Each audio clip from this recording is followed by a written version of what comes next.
소비자 물가 지난달에 또 올랐습니다. 5.4%, 13년 9개월 만에 최고치입니다. 추경호 경제부총리가 이번 여름에 물가 상승률이 6%대를 기록할 거라고 내다봤습니다.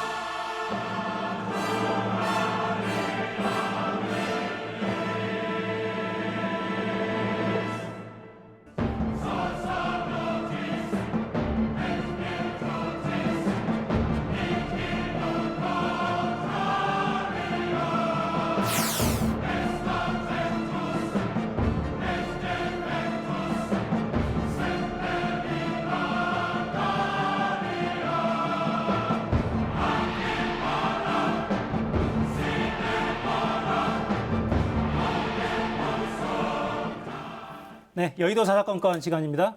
조경태 국민의힘 의원, 김태년 민주당 의원 이렇게 두 분과 함께하겠습니다. 자, 어서 오십시오. 네, 안녕하십니까. 자, 오늘은 저희가 경제 중심으로 좀 말씀을 나눠보려고 하는데 본격적으로 시작하기 전에 어제 이명박 전 대통령 형 집행전 정지 결정이 있었습니다. 앞으로 사면 논의로 이어지겠냐 이것도 좀 관심사인데 어떻게 좀 전망하십니까? 지금 그 이명박 전 대통령 같은 경우에는 아마도 형 집행 정지가 된 가장 큰 이유가 건강상 이유지 않습니까? 네. 그 81세 그 고령에다가 그 건강이 좋지 않기 때문에 아마 3개월 정도 그 형 집행 정지가 내려졌는데 이후에 사면은 사실은 이제 대통령의 그 고유 권한이기 때문에 물론입니다. 좀 더 지켜봐야 되겠습니다만은 무엇보다도 이명박 전 대통령의 건강의 상황이 어느 정도일지 그 상황에 따라서 저는 여러 가지 변수가 있다 이렇게 보고 있습니다. 아무래도 건강 문제가 가장 큰 변수 아니겠느냐 어떻게 보십니까? 지금 대통령실에 보면은 그 MB 정권 때 요직을 차지하고 있던 분들이 다시 지금 요직을 차지하고 있거든요. 아마 8.15 때 사면을 하려고 하는 수순을 받고 있는 거다 이렇게 보여지는데요. 물론 뭐 사면권은 대통령의 고유 권한입니다만은 이분은 뇌물이나 횡령 액수만 하더라도 수백억에 달하는 중범죄입니다. 국민 동의가 현재 없다는 점을 정부와 여당에서 잘 인식해야 될 거라고 봅니다. 네. 국민 여론을 좀 더 살펴야 하지 않느냐 이런 말씀이십니다. 건강이냐 국민 여론이냐 고도로 정치적인 대통령의 결단이라서 정치적인 책임도 져야겠죠. 지켜보겠습니다. 자, 본격적으로 경제 위기 대응 특위 대응 TF 민주당의 특위, 특위 특별위원회. 네, 특별위원회 위원장인 김태년 의원을 모시고 말씀 좀 나눠보죠. 자, 이틀 뒤 7월 1일부터는 전기가스요금 인상 발표가 있었어요. 저희 그래픽 만들어 놓은 걸 좀 먼저 볼까요? 4인 가구 기준으로는 전기요금이 이렇게 오른답니다. 평균 42,500원 정도를 쓰던 가구가 44,000원대로 아마 올라갈 걸로 보이고요. 서울시에서 가구별 가스요금 평균이 아마 31,000원 꼴인 모양인데 월 요게 한 2,200원 정도 더 올라갑니다. 물가 압력이 거센 상황에서 여당 입장에서는 좀 곤혹스럽긴 할 것 같아요. 네, 불가피한 그렇습니다. 상황입니까? 아무래도 그 원자재 값이 많이 오르다 보니까 불가피한 상황이 조금 이어질 수밖에 없는 것 같아요. 특히 그 우크라이나 전쟁이 상당한 그 전 세계적으로 물가 상승에 미치는 영향이 큰 것 같고요.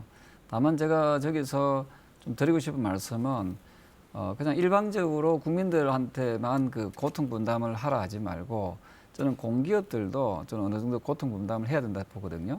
예를 들면 한전 같은 경우에는 직원이 2만 명이 넘는데 평균 그 임금, 평균 연봉이 8천만 원이 넘습니다.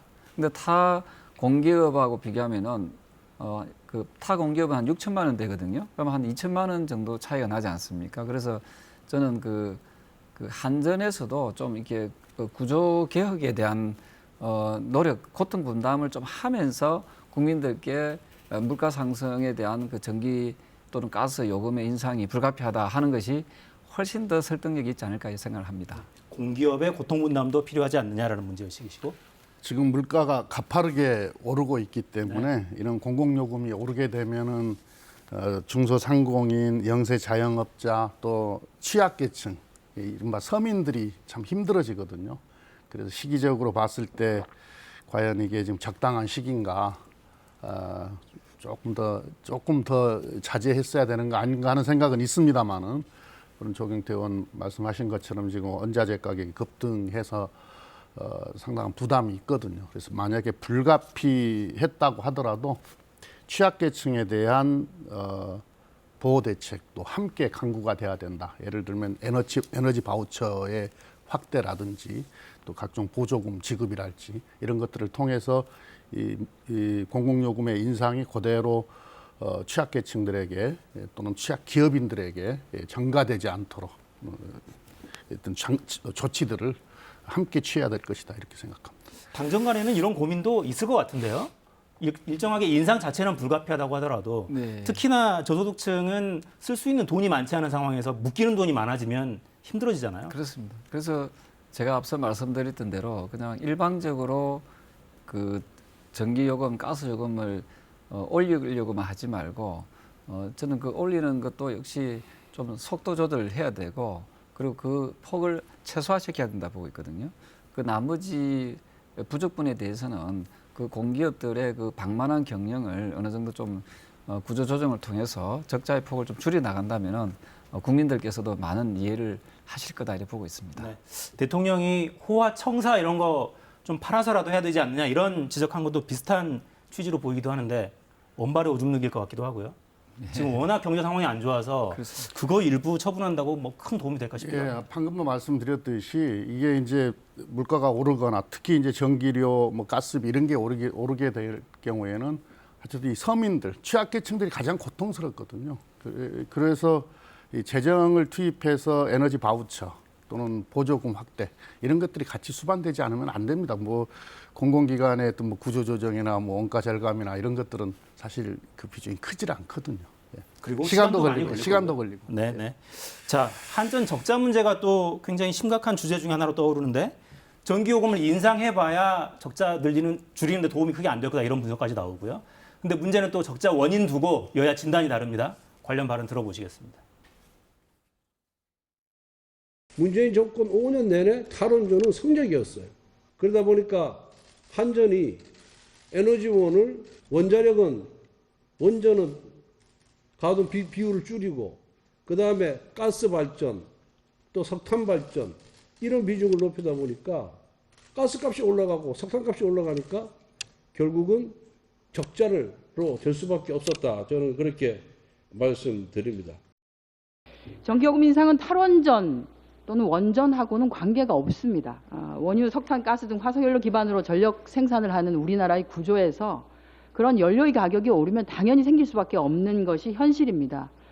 실제 지난 5월에 하나금융투자는 적자 원인으로 폭등한 석탄 그리고 가스 가격 상승에 의한 것으로 문재인 정부의 원자력 정책하고는 무관하다라고 하는 민간 금융기관의 보고서도 있습니다. 자, 핵심은 이거죠. 탈원전 정책을 고집해서 문제가 생겼느냐, 한전의 적자폭이 커졌느냐 이건 것 같아요. 네. 설명을 좀 해주셔야겠습니다.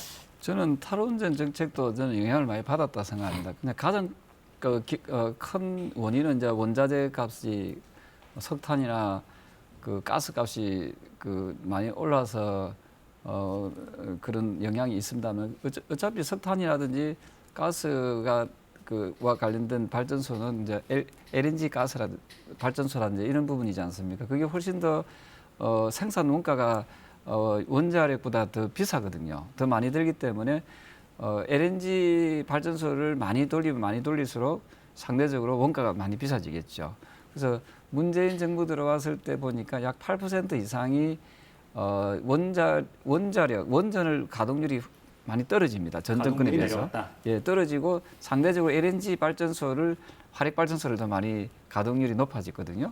그걸 따져보면은 탈원전 정책이 한전의 적자폭을 넓히는 데는 주요한 요인이 저는 되었다. 거기에는 아마도 야당에서도 거기에 대해서는 반박하기에는 좀 약간 어렵지 않겠나 이렇게 보고 있습니다. 어려우십니까 반박하기? 방금 한정희 의원이 딱 맞는 이야기 했는데요. 이 탈원전, 뭐 정확한 용어는 탈원전이 아니고 감원전입니다. 원전 비중을 줄이겠다는 정책이었는데요. 이 감원전과 지금 한전 적자하고는 상관관계가 없습니다. 문재인 정부의 이 감원전 정책을 보면 크게 두 가지거든요. 하나는 새로 원자력 발전소 짓지 않는다. 또 수명이 다한 발전소 수명을 연장하지 않는다. 이건 세계적인 추세입니다. 그리고 문재인 정부 기간 동안에 이 원자력 발전 기수는 줄지 않았어요. 발전량 가지고 이제 말씀을 하시는데 그 신한울 4기인가요?에서 이 구멍이 뚫리는 이 고장이 발생을 합니다. 그럼 원자력 발전소의 구성 원리는 비슷하기 때문에 다른 발전소에서도 그런 사고가 날 위험이 있지 않습니까? 그래서 국민의 안전을 생각해서 매우 엄격하게 안전 검사를 한 거예요. 그래서 비중이 조금 원자력 발전의 비중이 조금 줄었다는 거고요. 지금의 이 한전 적자는 전력을 생산하기 위한 원재료 값의 급등, 석탄이나 가스나 이건 뭐 전 세계가 지금 동일하지 않습니까? 이 급등 때문에 이제 원인이 되는 거고요. 우리가 한전의 그 수익률을 이렇게 쭉 놓고 보더라도 원재료 값이 내려가면 한전의 이익 폭이 많이 늡니다. 원재료 값이 올라가면 한전은 이익 폭이 줄거나 또는 적자로 돌아섭니다. 2020년이 이제 문재인 정부 기간이잖아요. 그 기간에도 한전 한 4조 원 정도 흑자를 낸 바가 있거든요.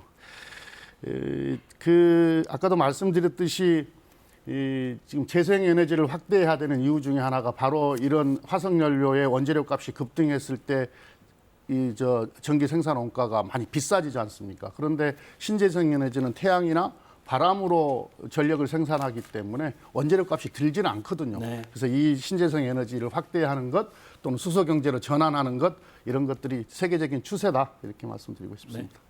그래서 어떻게 하자는 건가 이거 좀 여쭤보고 싶은데 전 정부의 탈원전 뭐 지금 야당에서는 감원전이다 탈원전이 아니 이렇게 주장하긴 합니다만 용어는 다를지언정 아무튼 그 방향을 폐기하면 그러면 한전의 적자 문제는 좀 해결이 되겠습니까?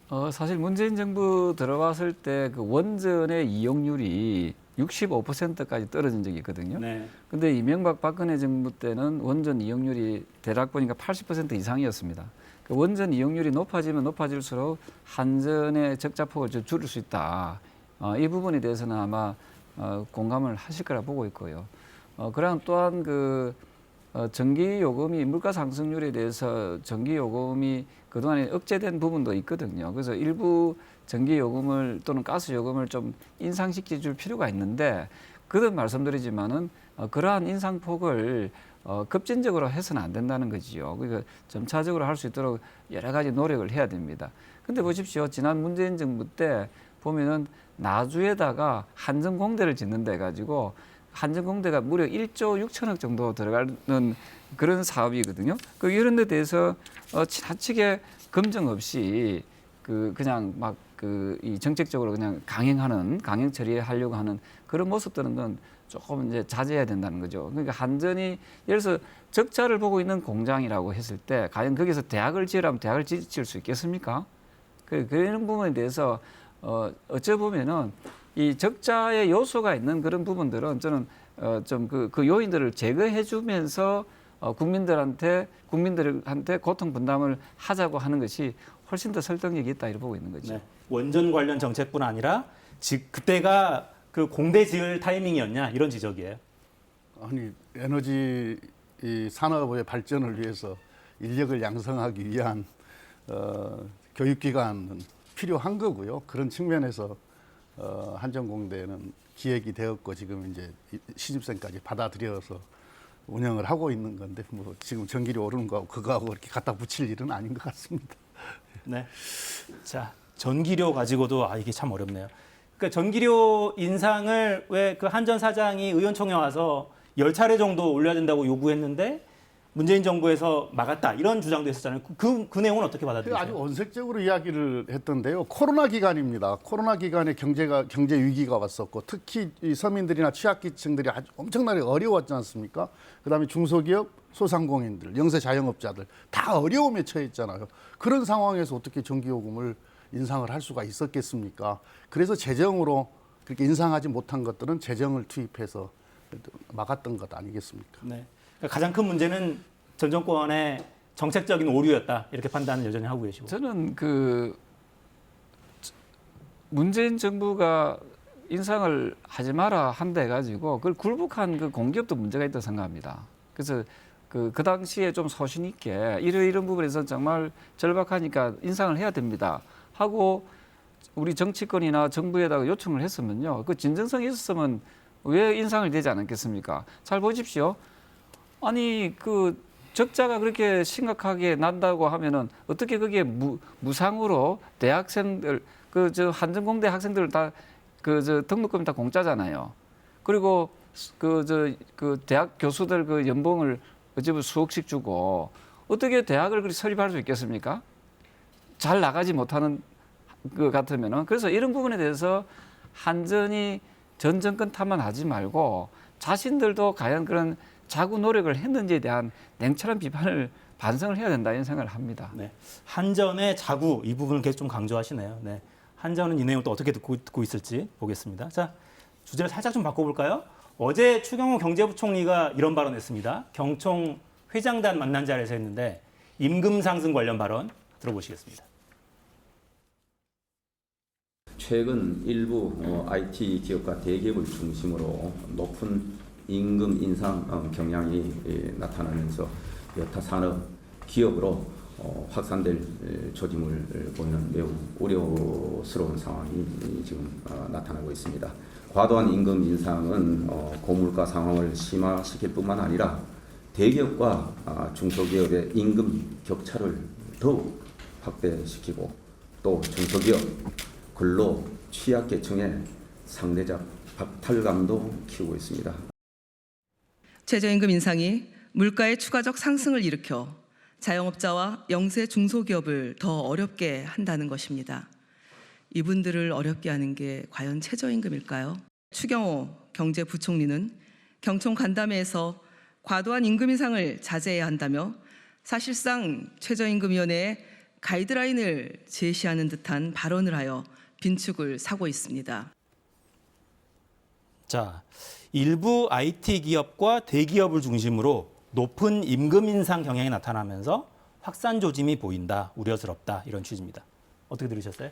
깜짝 놀랐어요. 정부 당국자, 특히 경제를 책임지고 있는 정부 당국자가 해서는 안 될 말입니다. 해서는 안 될 말이었다. 물가는 오르는데 임금을 올리지 마라. 이렇게 하면 사실상 소득을 줄여라. 라는 소리가 되잖아요. 그리고 또 하나는 이게 큰 위험스러운 말인 게 물가 상승으로 인한 고통들을 임금 노동자나 우리 일반 국민들, 서민들한테 다 전담시키겠다는 말인가 또 이렇게도 들려요. 적절하지 않은 말입니다. 그리고 아까 뭐 IT 기업, 대기업 뭐 이렇게 예를 그렇게 듣는데 당연히 실적이 좋으면 그 구성원들과 함께 나누는 것 이게 너무 당연한 거죠. 네, 우리나라가 보면은 너무 급격한 그 임금 인상에 의해서 또 상대적 박탈감도 줄 수도 있고 또 거기 미치는 영향들이 사회적인 파장이 또 클 수가 있습니다. 특히 그 추경호 부총리가 이야기하고자 하는 것은 대기업을 좀 사례를 좀 든 것 같은데요. 그 대기업의 급격한 임금 인상이 미치는 영향이 여러 가지로 클 수 있다. 그건 저는 100% 동의하거든요. 사실 아시다시피 대기업과 중소기업의 임금 격차가 얼마나 심합니까? 그래서 저는 지금 이 방송을 듣고 있는 대기업 총수부터 좀 이렇게 좀 제 이야기에 한번 그 귀를 좀 기울여 주셨으면 좋겠습니다. 수익이 많이 났을 경우에 대해서 대기업만의 그 어떤 잔치를 하지 말고 중소기업, 하청기업에 대해서도 충분히 수익이 날 수 있도록. 그러니까 사실 우리나라 대기업 구조는 어떤 의미에서는 중소기업, 하청업체들을 막 쥐어 짜가지고 그 수익을 올리는 경우들이 많이 있거든요. 그래서 중소기업, 중견기업들이 하청기업들이 좀 더 수익을 올릴 수 있도록 그 이익을 좀 되돌려 줬으면 좋겠어요. 그래서 본인들만의 어떤 그 급격한 임금 인상이 자칫하면은 지금 전문가들에 의하면 약 16만 개의 일자리를 잃게 만들 수 있다라거든요. 그래서 이런 부분들도 좀 더 감안해서 급격한 임금 인상이 안 되는 게 좋겠다. 그리고 임금 인상이 너무 과하다 보면 이게 자꾸 악순환에 이어지거든요. 임금 인상이 되면 또 물가도 높아지고, 물가 높아지면 또 임금 인상되고, 그러면 이제 우리 또 수입이 좀 적은, 상대적으로 적은 국민들은 또 삶의 질이 훨씬 떨어질 수 있기 때문에 아마 추경호 부총리의 발언은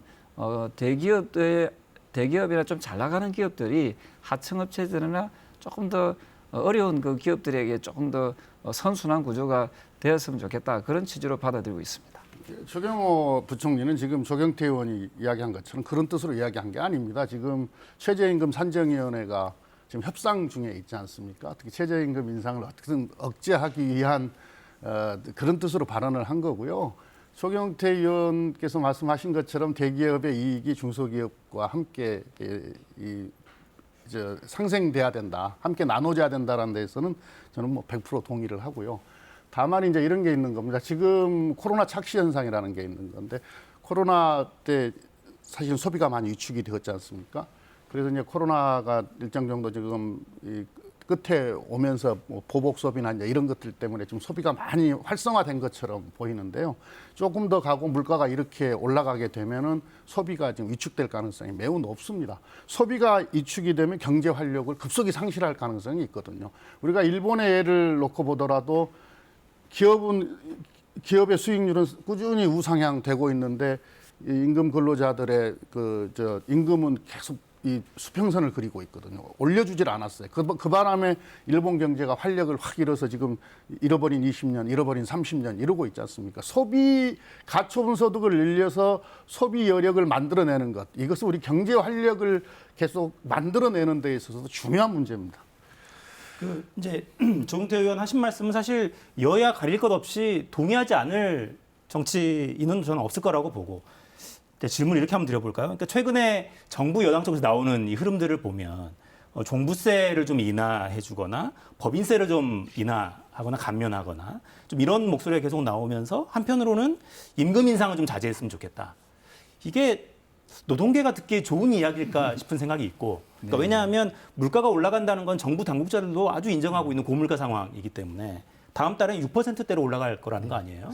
그러니까 이런 상황이라면 뭔가 좀 노동자들한테도 임금으로 생활하는 분들한테도 가처분 소득이 적어도 줄어들지는 않게 모종의 어떤 대책이 좀 나오면서 이런 이야기를 해야 되는 게 아닌가? 네, 아주 좋은 말씀이고요. 사실은 우리나라의 최저임금이 많이 왜곡되어 있습니다. 외국에 가보면은 최저임금 제도가 우리처럼 천편일률적으로 이렇게 동일하지 않습니다. 네. 그 미국이나 영국이나 일본이나 또 기타 여러 나라들 보면요, 이게 지역별로도 최저임금 차이가 납니다. 일본 같은 경우에는 도쿄하고 미야자키 현인가 거기하고 최저임금 차이가 한 30% 차이 나거든요. 그 지역별로도 최저임금 차이가 나는 거지요. 그리고 미국 같은 데는 최저임금 제도가 자체가 아예 없는 주도 있습니다. 그래서 최저임금을 또 여러 나라들 보면요, 업종별로도 최저임금이 또 각각이 다릅니다. 그래서 근데 우리나라 보십시오. 우리나라는 그 현대라든지 삼성이라든지 잘 나가는 대기업과 저 구멍 가게 하고 있는 저 영세한 그 자영업 하는 데하고도 최저임금이 똑같아요. 천편일률적으로 반영하기 때문에. 그래서 수익 구조가 다른데도 불구하고, 그래서 소상공인들이 지금 570만 명이 넘지 않습니까? 소상공인 분들은 제발 최저임금을 좀 차등화 좀 시켜주면 좋겠다. 왜 우리하고 대기업하고 똑같이 최저임금 제도를 갖다가 적용하느냐, 이런 주장들도 많이 있거든요. 저는 아까 김태년 의원께서도 말씀하셨듯이 수익이 많이 나는 최저임금 좀 더 올려줄 수가 있습니다. 상대적으로. 대기업 같은 경우에 잘 나가는 그런 회사들 있잖아요. 그런데 수익이 거의 나기 어렵고 1년에 수만 개, 수십만 개씩 폐업하는 이 자영업하는 소상공인, 이쪽의 최저임금을 똑같은 수준으로 높여버리니까 이걸 감당이 어려운 거지요. 그래서 어떤 자료를 보면은 이런 식으로 급격하게 최저임금을 올리게 되면 오히려 서민들이 일자리가 더 잃어버린다는 그런 통계들도 있거든요. 그래서 최저임금 부분은 이번 차에 저는 좀 차등화해서 좀 진행했으면 좋겠다, 이런 주장을 하고 싶습니다. 네. 최저임금위원회에서 차등화 논의를 하다가 내년에는 적용하지 않기로 결정을 하기도 했죠. 최저임금 논쟁을 해야 되는지 모르겠는데요. 지금 하나 오해하고 계시는 건데, 최저임금이라고 하는 것은 이것 이상 주라고 하는 겁니다. 이렇게 최하한을 설정을 해놓는 거고요. 그렇죠. 명칭이 최저. 예, 그런 거예요. 그럼요. 그래서 그다음에 업종별, 지역별 차등 적용하라 이렇게 하는데요. 그거 차등 적용했다가는 아마 낮은 곳에서는 인력난 때문에 다 문을 닫아야 될 거예요. 그리고 지금 아까 이제 부자 감세 관련해서 말씀을 하셨는데, 그 지금 경제 위기 아닙니까? 지금 심각한 위기입니다. 지금 사실은 지금 우리가 21세기에 들어서만 해도 지금 2008년 금융위기, 그 다음에 지금 우리가 지금 터널의 마지막에 와 있는 코로나 팬데믹 위기, 의해서 지금 세 번째 위기가 지금 오고 있는 거거든요. 근데 이전에 이 두 번의 위기는 예측하지 못했었어요. 근데 이번의 위기는 코로나가 이제 종식이 되고 나면은 코로나 때 워낙 유동성이 강화가 되었었고, 그래서 금리 인상이 불가피하게 되고, 금리 인상이 불가피하게 되면 물가나 환율이나 이런 데 다 영향을 받을 것이다라고 생각을 해서 작년 말부터 예견된 지금 위기입니다. 이에 대한 대책을 세워야 되거든요.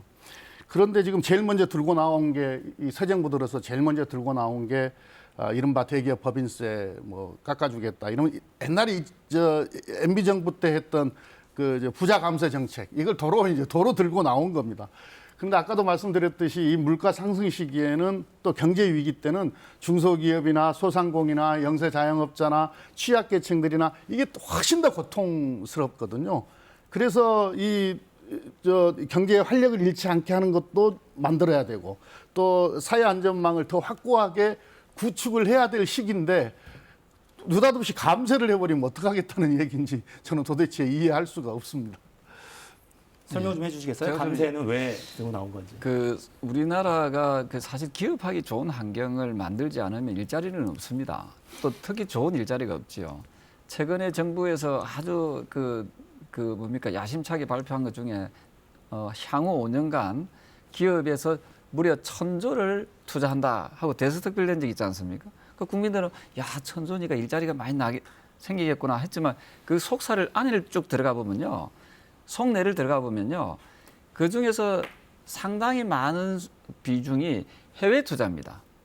해외 투자. 그래서 유감스럽게도 국내 투자가 아주 해외 투자보다 작다는 것은 무엇을 의미하겠습니까? 그만큼 국내에서 기업하기가 환경이 열악하다는 거거든요. 그래서 이런 부분이 과연 왜 이런 현상이 벌어지는가? 거기는 저는 강성 노조도 원인이라고 보고 있고요. 그게 여러 가지 세금 문제도 저는 포함될 수 있다라고 보기 때문에 일자리를 더 많이 창출해내야만이 국민들이 또 소득이 발생하지 않겠습니까? 그런 측면에서 저는 좋은 일자리를 많이 만들기 위한 하나의 정책이다 이렇게 보고 있습니다. 기업의 해외 투자는 시장이나 또는 인력 구조나 이런 것들을 다 감안해서 투자 결정을 하게 되는 거고요. 법인세를 조금 낮춰준다고 투자가 강화되느냐, 전혀 그렇지가 않습니다. 실증되지가 않았어요. 제가 간단하게 예를 들어서 아까 이제 MB 정부 때 법인세를 낮췄지 않습니까? 내렸지 않습니까? 그리고 그게 이제 박근혜 정부 때까지 쭉 가게 됐었는데, 이때 국내 투자보다도 원상 회복했던 문재인 정부 때 투자액이 훨씬 더 많습니다. 네. 자, 잘 되게 하겠다고 내놓은 정책일 텐데 실제로 시장은 또 어떻게 반응할지, 기업들은 어떻게 반응할지 이것 좀 보겠습니다. 자, 유류세 인하율을 대폭 확대하는 법 개정안도 내셨던데 네네. 어떤 취지입니까? 사실은 지금 30%까지 인하했음에도 불구하고 국민들이 체감하는 그게 좀 약하지 않습니까? 네. 그래서 거기다 플러스 7%를 더 인하하겠다 하지만 그거는 굉장히 은발의 진짜 오줌누기 정도 수준밖에 안 되는데, 그래서 저희가 고육지책으로 한시적으로 이 불안정한 시점에서는 한 60%, 그러니까 한 30%를 더 인하해서 그러면은 휘발유 같은 경우는 250원 정도 절감이 되고요. 리터당 250원. 예, 그다음에 경유 같은 경우 리터당 한 170원 정도 이렇게 좀 저감할 수 있는 것 같습니다. 다만 이럴수록 또 정유사들이 이익을 많이 챙기고 있지 않습니까? 지금 아마도 정유사들이 사상 최고의 영업이익을 내고 있을 텐데 저는 이거는 상당히 좀 나쁘다 이렇게 생각을 하거든요. 그래서 국민들이 고통받고 있고 정부가 이렇게 노력을 하고 있을 때 정유사는 사상 최고의 이익을 누리고 있는 이런 부분에 대해서는 좀 정유사들도 조금은 수익을 조금 자제할 필요가 있다. 자제함으로써 국민들과 함께 저는 고통 분담에 좀 동참해 주길 바랍니다. 네. 유류세 인하폭 탄력적으로 적용하자. 지금 아마 50%까지 되어 있을 텐데요. 60% 낸 법을 조 의원께서 내셨는데 적절한 시점에 잘 내셨다고 보고요. 민주당에서도 김민석 의원이 이미 70%까지 확대하는 법안을 이미 제출을 해놓고 있는 상태고요. 그래서 당은 고유가 시대에 이 세율을 탄력적으로 적용해서 국민들에게 고통이 가서는 안 된다, 이런 취지에서 이 법을 통과시킬 지금 계획을 갖고 있습니다. 목표는 휘발유 가격을 어떻게든 1,800원 이하로 이렇게 낮춘다. 이런 목표를 갖고 지금 정책 작업을 하고 있다. 이 말씀을 드립니다. 네, 알겠습니다. 법안도 나와 있고 논의를 해야 될 텐데 국회가 멈춰 있어서 자, 시간이 벌써 이렇게 됐군요. 국회 상황은 어떻게 흘러가는 겁니까? 이제 민주당은 7월 1일에 단독으로 본회의 열어서 의장단 선출하겠다. 이런 계획으로 보면 되는 거죠? 원내 지도부에서 결정할 사안인데요. 당내 상당한 기류가 지금 그렇게 흘러가고 있는 건 맞습니다. 부담은 되진 않으세요? 지금 저는 지금의 여당을 도대체 이해할 수가 없어요. 지금 정부가 막 출범하고 얼마나 의욕적으로 일을 해야 될 때입니까? 국회 협조가 절대적으로 필요하거든요. 그러면은 어떻게든 야당을 설득해서 협상을 해서 국회를 정상화를 해야 될까? 아주 그냥 머리를 싸매야 될 시기입니다. 저도 여당의 원내대표를 해봤지만. 그런데 뭐 마치 그냥 하려면 하고 말라면 말아 이런 시기에 아주 무책임하기 그지없습니다. 법사위원장 문제가 이제 쟁점이 됐었는데 법사위원장 내줄 용이 있다, 줄 용이 있다 이렇게 이야기하지 않았습니까? 그리고 지난번에 국회의장 중재로 만들어졌던 합의안, 이른바 박홍근, 권성동 합의안, 거기 보면 사개특위 구성이 있어요. 근데 사개특위 구성이 왜 필요하냐면은 이미 이제 검찰의 일부 수사권을 조정하는 법안이 통과가 되어버렸지 않습니까? 9월부터 시행이 됩니다. 그럼 그 후속 조치를 해야 될 거 아닙니까? 그 검찰이 못하게 된 수사를 어디에서 하게 될 건지에 대한 후속 조치를 취해야 되거든요. 그러니까 이것은 무슨 논쟁할 필요가 없이 그냥 당연히 해야 되는 거고 더구나 약속이 되어 있는 거고. 저는 이 경제 위기를 함께 극복하기 위해서라도 어떻게 보면은 국회 역할이 필요한 거고 또 정부 입장에서 보면 국회의 협조가 매우 절실하기 때문에 하여튼 이 소매를 걷어붙이고 국회 정상화를 위해서 야당하고 이렇게 협상하고 또 협조를 구해야 될 거라고 보는데 안타깝게도 권성동 대표가 이 중요한 시기에 필리핀을 간다고 하니 네. 원내대표를 해본 사람의 입장에서는 참으로 이해가 가지 않습니다. 네. 저희가 지금 경제 이야기를 한참 하다가 이게 나오니까 좀 난감하시긴 할 것 같은데 어떻게 합니까? 국회 정상화 빨리 하자. 야당은 야당인데. 저는 뭐 김태년 의원님 말씀 100% 공감하고요. 다만 우리가 이 역사는 과학이지 않습니까? 2008년도에 민주당이 81석 조금 더 늘어서 85석까지 된 적이 있거든요. 그 당시에 국민의힘이 한나라당의 전신입니다만 국민의힘이 180석 정도 됐거든요. 그 완전 역전이었죠. 그 당시에 민주당에서 요구했던 것이 법사위원장을 이제 소수당에 가지고 국회의장은 다수당에 가지는 걸로 그때 그리 정해졌습니다. 그래서 지금까지 쭉 그래 왔거든요. 그렇게 전통이 이어져 왔습니다. 그런데 민주당이 다수당이 되고 나서 지금 이게 전통이 깨어진 거거든요. 저는 의회 민주주의를 실현하기 위해서 사실 2008년도에 다수당이 의장에 가져가고 소수당은 법사위원장으로 해서 상호 견제하고 협력하는 관계로 저는 만들었다고 생각합니다. 네. 그래서 이것을 지금 민주당에서는 조건을 다는 겁니다. 법사위원장 줄 테니까 검수완박과 관련된 헌법 소원을 갖다 취하해라. 플러스 사개특위를 갖다가 들어와라. 사실 이건 조건 없이 해야 될 부분인데도 이 조건을 들어주면은 법사위원장 주겠다는 거거든요. 그래서 제가 만약에 야당의 원내대표거나 야당의 지도부 같으면은 그러지 않고 일단은 법사위원장은 소수당 국민의힘이 가지고 지금 국회는 여당이 더불어민주당입니다. 다수당이기 때문에 따라서 소수당에서 법사위원장을 가지고 다수당에서 국회의장을 해서 정상적으로 원구성을 한 이후에 지금 말씀 주신 여러 가지 세부적인 내용에 대해서는 의회를 열어서 정상적으로 원구성하고 의회를 열어서 협상해도 충분히 할 수 있는 상황이다. 이를 보기 때문에 지금이라도 국회 정상화를 위해서 다수당인 더불어민주당에서 좀 이런 부분을 좀 허심탄회하게 받아들였으면 좋겠습니다. 협상안에 서명하고 의원총회까지 통과시킨 안을 다른 국회 밖 다른 세력에 의해서 뒤집어 버리는 그런 대표들을 어떻게 믿을 수가 있겠습니까? 그러니까 이런 상황에서 원내대표들 간의 협의가 가능하냐라는 문제 제기인데. 저는 물론 우리 더불어민주당에서 보시기에도 좀 답답한 면이 있을 수도 있지만 그래도 또 우리 국회 내에서는 또 여당이기 때문에 다수당이기 때문에 야당이 조금 부족한 부분이 있다면 국민의힘이 좀 부족한 부분이 있더라도 어쨌든 협치를 하자는 거 아니겠습니까? 협치를 하면서 국회를 정상화시킴으로써 저는 국회가 잘 국민들 눈높이에 맞는 정치를 좀 실현시켜 나갔으면 좋겠다. 이 말씀 드리고 싶습니다. 여당은요, 대통령을 갖고 있는 당, 집행부를 행정부를 책임지고 있는 당이 여당입니다. 네.